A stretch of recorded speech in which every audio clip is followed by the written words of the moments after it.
하루도 얼마나 수고들이 많으셨습니까? 이 밤에도 주 예수 그리스도의 은혜와 평강이 승리케 하신 하나님의 놀라우신 역사가 여러분과 여러분들 가정 속에, 직장 속에, 사업장 속에 함께 하시기를 간절히 축복합니다. 우리 옆사람과 인사만 나눠볼까요? 샬롬. 사랑합니다. 시암입니다. 잘 되고 있습니다. 기도하면 됩니다. 성령님이 하십니다. 기도하면 될 줄로 믿습니까? 기도하면 됩니다. 성령님이 하십니다. 성령 하나님께서 우리의 모든 일을 행하시고 우리를 의의 길로, 생명의 길로, 축복의 길로 인도해 주신 줄로 믿습니다. 오늘 주님께서 이 밤에 우리에게 주시는 말씀은 환난 날에 피난처가 되신 하나님, 환난 날에 피난처가 되신 하나님에 대해서 말씀하고 있습니다. 여러분, 하나님은 어떤 분이시라고요? 환난 날에 피난처가 되신 하나님이시라. 여러분들에게 진정으로 하나님이 환난 날에 피난처가 되고 계십니까? 오늘 16절에 보게 되면 이렇게 말합니다. 후반절에 주는 나의 요새시며 나의 환난 날의 피난처이십니다. 하나님이 여러분들에게 있어서 환난 날의 피난처가 되고 있습니까? 우리 인생에게는 환난이 있다라고 하는 말입니다. 환난이 없으면 얼마나 좋겠어요. 그런데 우리 인생이 살아가는 길목에는 환난이 있다라고 하는 말입니다. 환난이 없는 인생을 보셨습니까? 아닙니다. 이 땅에 살아가는 모든 인생들이 다 환난을 경험하며 살아가게 된다라고 하는 말입니다. 여러분, 우리 인생의 환난 가운데 무엇이 있습니까? 질병이 있다라고 하는 말입니다. 생각지도 못한 순간에 내게 질병이 찾아오게 된 겁니다. 그래서 눈물 나게 만들고 밤잠을 이루지 못하게 하고 고통 가운데 신음하게 한다라고 하는 그런 말씀이죠. 오늘 우리가 건강하다라고 하는 게 이게 얼마나 감사할 일인지, 이것은 특별한 하나님의 은혜인 줄로 믿습니다. 질병의 환난이 있습니다. 그 다음에 어떤 환난이 있습니까? 정신적인 환난이 있다라고 하는 그런 말씀인 거예요. 이 땅에 살아간 사람들은 수없이 스트레스를 받고 사는 것입니다. 신경증, 전신증, 우울증으로 시달리며 살아가고 있다라고 하는 그런 말씀인 겁니다. 정신적인 환난이 있는 것입니다.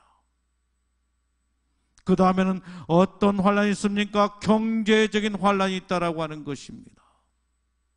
먹고 사는 것이 어찌나 힘들고 어려운 일인지, 빚 때문에 사는 것이 너무너무 힘들고 괴롭습니다. 우리들에게는 경제적인 환난이 있는 것입니다. 대인관계의 환난이 있습니다.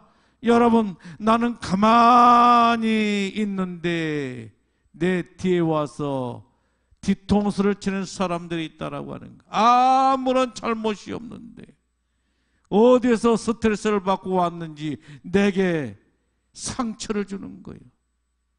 내게 이런저런 말로 상처를 주는 거예요. 그래서 아픔이 있고 고통이 있는 거예요. 여러분, 그것뿐이겠습니까? 영적인 환난이 있다라고 하는 거예요. 이 사단, 마귀, 귀신들이 우리를 가만히 두지를 않는다라고 하는 거예요. 눈에 보이지 않는 가운데 사단, 마귀, 귀신들이 우리 주변에서 돌아다니면서 우리를 힘들게 하고 넘어지게 만들고 실족하게 만들고 자꾸만 하나님께로부터 멀어지게 만든다라고 하는 것. 사단, 마귀, 귀신들이 누구를 통해서 역사해요? 가장 가까운 사람들인 거예요. 남편들을 통해서, 아내를 통해서, 자녀들을 통해서, 가까운 친구들을 통해서, 이웃을 통해서 자꾸만 나를 충동질하고 괴롭게 하고 힘들게 하고 어려움에 빠지게 만든다라고 하는 그런 말씀이죠. 우리가 인생을 살아가는 데 있어서 환란이 있다라고 하는 겁니다. 세상 사람들만 환란을 당한 게 아닙니다. 우리 믿는 사람들에게도 환란이 있다라고 하는 말입니다.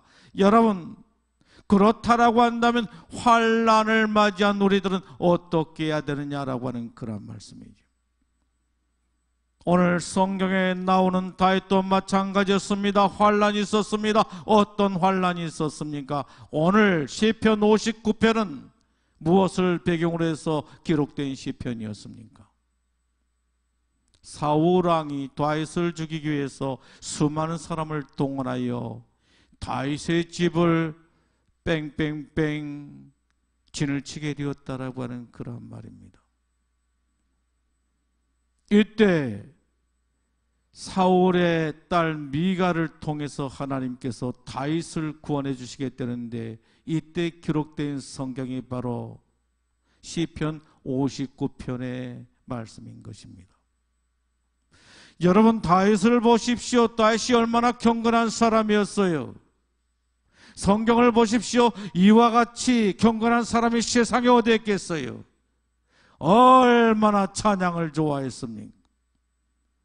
다윗은 찬양의 사람이었습니다. 그것뿐이었습니까? 아니었습니다. 다윗은 예배의 사람이었습니다.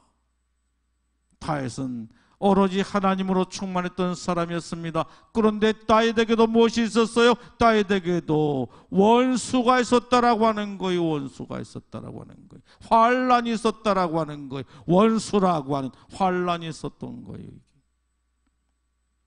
그래서 힘들고 어려운 인생을 살아가게 되는데, 이러한 때 다윗이 이 환란을 어떻게 극복할 수가 있었을까요?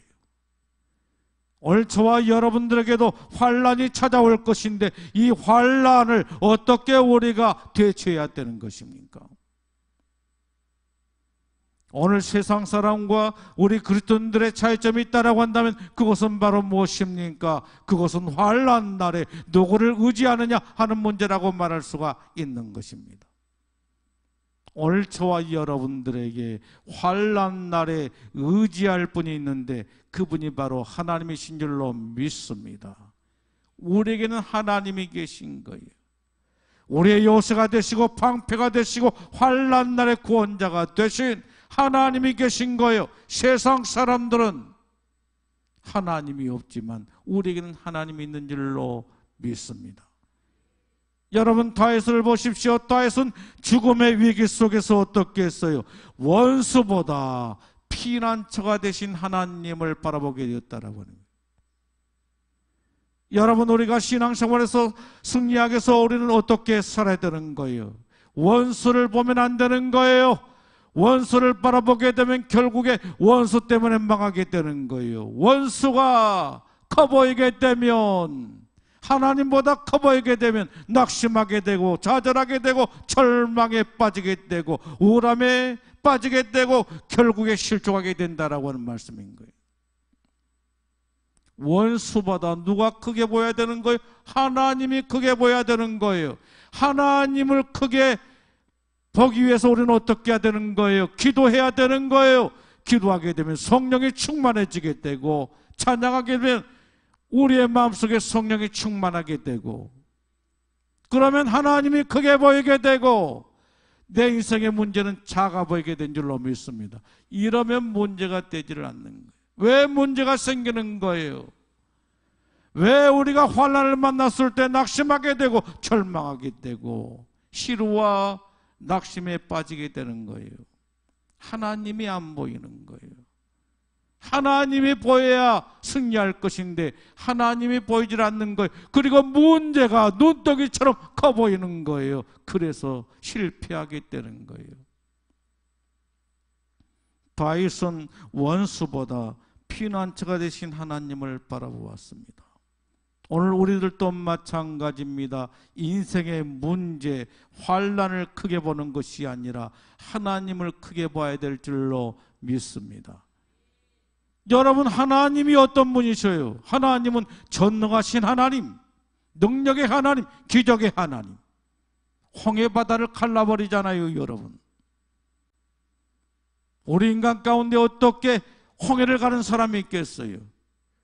여리고 성을 하나님 무너뜨리고 마시잖아요. 배고픈 자들을 위해서 하늘에서 만나를 내리신 분이시잖아요. 이런 하나님을 믿는다라고 한다면 우리 인생의 문제가 무엇이 문제가 되겠느냐라고 하는 그런 말씀이죠. 여러분, 인생의 환난을 만나셨습니까? 인생의 환난을 만나는 자를 향한 하나님의 충고가 바로 무엇입니까? 하나님께 부르짖으라 하신 겁니다. 하나님께 부르짖으라. 1절에 말씀합니다. 나의 하나님이여 나의 원수에게서 나를 건지시고. 다윗을 보십시오. 인생의 환난을 만났을 때 어떻게 했어요? 하나님께 부르짖어 기도하게 된 거예요. 나의 하나님이여 나의 하나님이여 나의 원수에게서 나를 건지시고 나를 건져달라고 부르짖어 간절하게 기도하고 있는 것을 볼 수가 있습니다.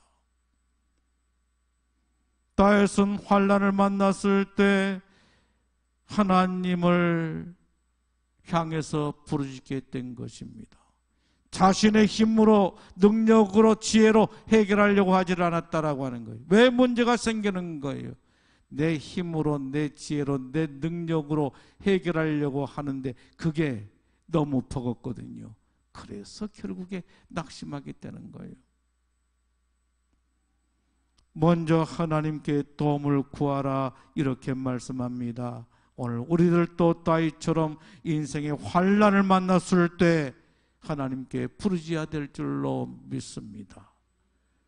여러분, 우리 주님께서 에레미야 33장 3절 말씀을 통해서 우리들에게 무엇을 말씀하고 있는 거예요? 너는 내게 부르짖으라. 너는 내게 부르짖으라고 하는 거예요. 너는 내게 부르짖으라. 내가 내게 응답하겠고 내가 알지 못하는 크고 은밀한 일을 내게 보이리라. 이 말씀이 누구의 말씀이? 하나님의 말씀이 아니겠어요?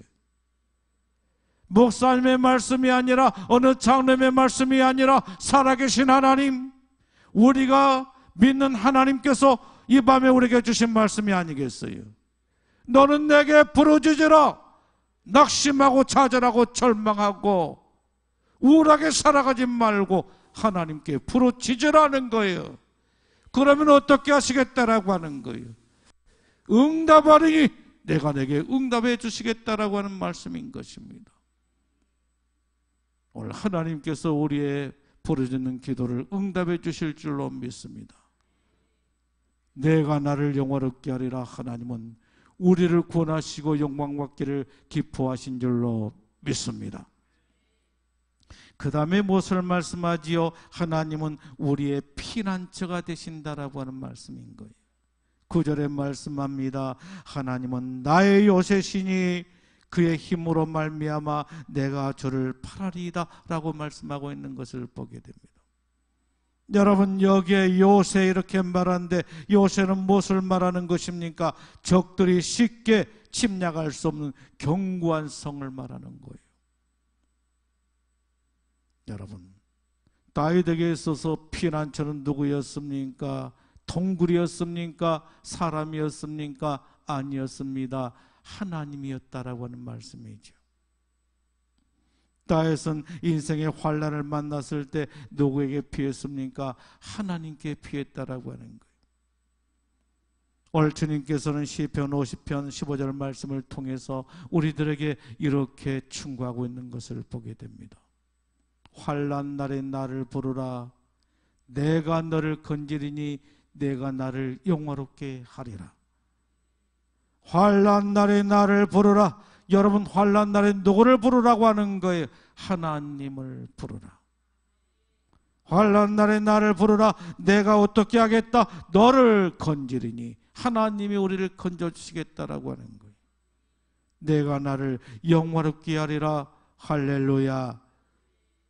하나님께서 오늘 저와 여러분들이 부르짖어 기도하게 될 때 응답의 축복으로 역사해 주실 줄로 믿습니다.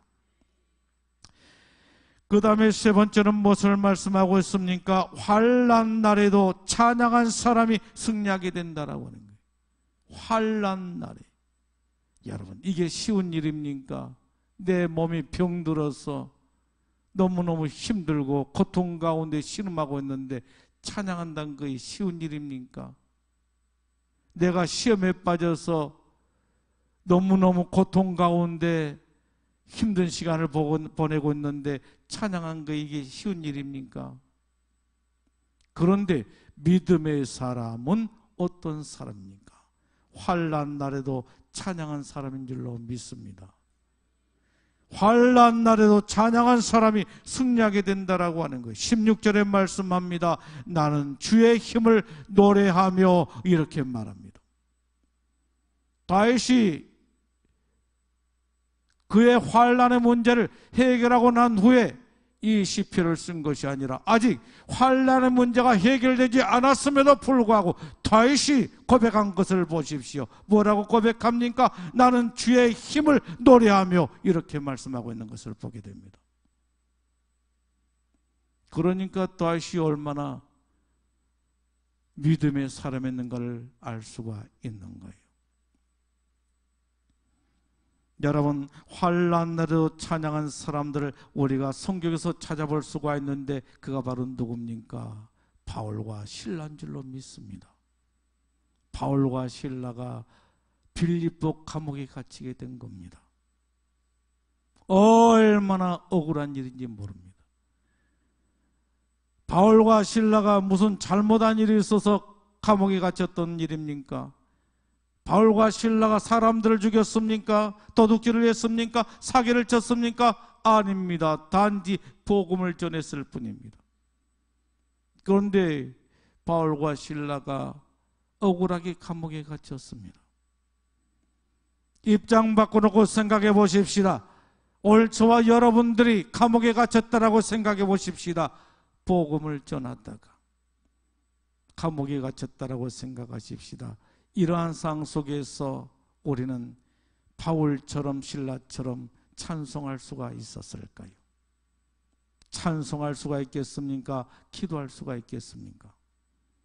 그런데 바울과 실라를 보십시오. 바울과 실라는 그 감옥 속에서도 찬양을 부르며 기도했다라고 하는 말씀인 겁니다. 이것이 바로 믿음인 것입니다. 바울과 실라는 찬송하며 기도했습니다. 그랬더니 그곳에 어떤 역사가 일어나게 되었던 거예요? 지진이 일어나게 되었던 겁니다. 큰 지진이 일어나게 되었던 겁니다. 지진이 일어나자 땅이 흔들리면서 옥토가 흔들리면서 옥문이 열리게 되고 그리고 차고 있던 착고가 풀리게 되고 그들은 자유로운 몸으로 얼마든지 탈출할 수가 있었습니다. 그럼에도 불구하고 보십시오. 바울과 실라는 감옥문이 열리고 얼마든지 자유롭게 도망을 줄 수 있는 그런 상황이 있음에도 불구하고 어떻게 했습니까? 간수에게 복음을 전하게 된 겁니다. 하나님이 나를 감옥에 보내신 것은 간수를 만나 복음을 전하라고 하셨다라고 하면서 바울이 간수에게 복음을 전하게 된 겁니다. 간수가 바울이 도망을 칠 줄 알고 어떻게 했어요? 칼을 뽑아서 자결을 하려고 했을 때 바울이 그를 만류합니다. 그러자 간수가 말합니다. 내가 어떻게 해야 구원을 얻겠습니까? 주 예수를 믿으라. 그리하면 너와 내 집이 구원을 얻으리라. 그러니까 이 바울과 실라의 신앙은 우리 일반인 신앙과는 좀 다른 신앙을 가지고 있었던 거예요. 감옥에 갇혔는데 하나님의 자신을 감옥에 보내신 것은 그 감옥의 간수를 만나서 복음을 전하기 위한 것이라고 하면서 그런 상황 속에서도 복음을 전했던 거예요. 이것이 바울과 실라의 믿음이었던 거예요. 바울과 실라는 환난 속에서도 찬양했습니다. 그러므로 승리의 역사를 이루게 되는데 간수가 예수를 믿고 그의 온 가족이 예수 믿어 구원받는 축복을 누리게 되었던 것입니다. 다윗은 환난 속에서도 하나님을 찬양했습니다. 환난 속의 찬양은 믿음의 고백이요 하나님을 신뢰한다는 선언인 줄로 믿습니다. 사랑하는 성도 여러분, 환난을 만나셨습니까? 우리 인생이 살아가는 길목에는 환난이 있는 것입니다. 그 누구만의 문제가 아니다라고 하는 거예요. 언제 어느 때 우리에게 환난이 찾아올지 모르는 거예요. 그런데 중요한 게 있습니다. 그것은 바로 무엇입니까? 환난 날에 우리는 어떻게 할 것인가? 믿음의 사람들은 어떻게 환난을 대처해야 될 것인가? 오늘 주님은 시편 기자인 다윗을 통해서 우리에게 말씀하시기를 하나님을 의지하라, 환난 날의 피난처가 되신 하나님을 의지하라 말씀하고 계신 줄로 믿습니다. 하나님께 부르짖어 기도하라 말씀하시고 하나님을 피난처로 삼으라고 말씀하시고 환난 속에서도 찬양을 멈추지 말라라고 말씀하고 계신 줄로 믿습니다. 그곳에 기적의 역사가 일어나게 된 줄로 믿습니다. 옥문이 열렸던 역사, 사도 바울에게 옥문이 열렸던 역사가 우리에게도 동일하게 일어나게 될 줄로 믿습니다. 기도하겠습니다. 살아계신